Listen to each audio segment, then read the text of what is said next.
Muy bien, damos inicio a la unidad 6 dentro de la materia que hace referencia a la responsabilidad internacional de los estados por hecho ilícito. Entonces hay que diferenciar algunos aspectos. En este caso nosotros vamos a tratar la responsabilidad que adquiere el Estado en el ámbito internacional con otros estados, para con otros estados, cuando viola las obligaciones que ha adquirido de manera primaria. Es decir, la responsabilidad estatal por hechos internacionalmente ilícitos significa que un Estado incumple algún tipo de obligación internacional, deja de hacer o hace algo que no podía hacer, a lo que no estaba comprometido, por ejemplo, como violentar la obligación de un tratado o violentar una práctica que haya sido costumbre internacional. Si ustedes recuerdan, tenemos nosotros los aspectos primordiales en los que yo he hecho mucho hincapié, que es la primera parte de la materia que justamente tiene que ver con las fuentes del derecho internacional.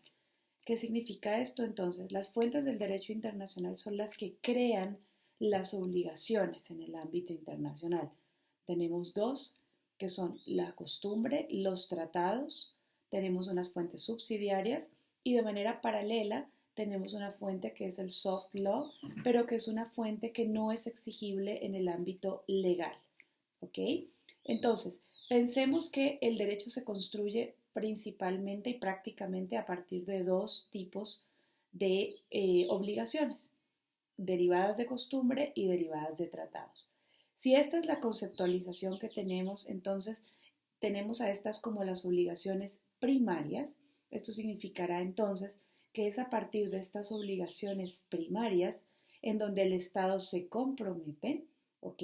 Y cuando las viola, estas obligaciones primarias, sea por acción o por omisión, esta violación a dichas obligaciones es lo que le genera responsabilidad al Estado por hechos internacionalmente ilícitos. A ello es en lo que nos vamos a concentrar en esta unidad. Entonces, esta unidad es la que sirve como un engranaje entre las obligaciones internacionales que existen y precisamente cuando nosotros tenemos violación a las obligaciones internacionales, entonces aquí es donde viene a responderse la pregunta del millón. ¿Qué hacemos cuando una obligación internacional es violada? ¿Ok? Entonces, esto es lo que nos va a dar respuesta esta unidad a través de la conceptualización de la responsabilidad internacional. Entonces, hay que tener en cuenta como material básico de trabajo dentro de esta unidad y para efectos de la responsabilidad internacional en términos generales, con lo que trabajamos es con un documento que se llama los draft articles o los artículos de borrador en una traducción al español.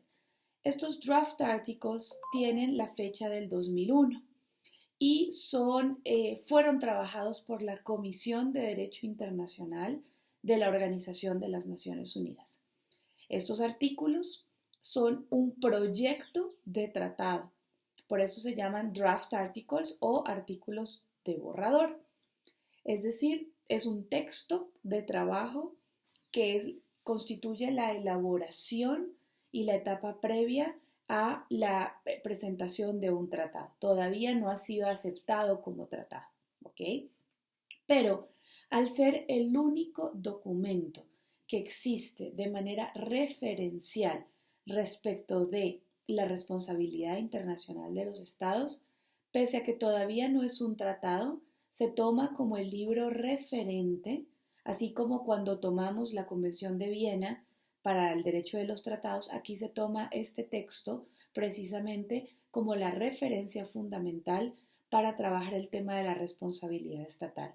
Y esto se toma a nivel doctrinario, es decir, a nivel del estudio del derecho, como también se toma para el ejercicio de la aplicación ya de la justicia, es decir, la Corte Internacional de Justicia ya toma este documento como el documento central para referencia frente a casos que impliquen responsabilidad internacional. Esto es lo que a nosotros los abogados nos hace más sentido, porque significa que entonces es el ejercicio real y la aplicación del derecho cuando una violación es violentada por parte de un Estado. ¿Okay? Entonces, este documento, estos proyectos de artículos en la responsabilidad estatal por hechos internacionalmente ilícitos, data del 2001 y fue adoptada por la Asamblea General a través de la resolución 56 de 5683. Y es entonces esta resolución la que le da una importancia robusta a este documento.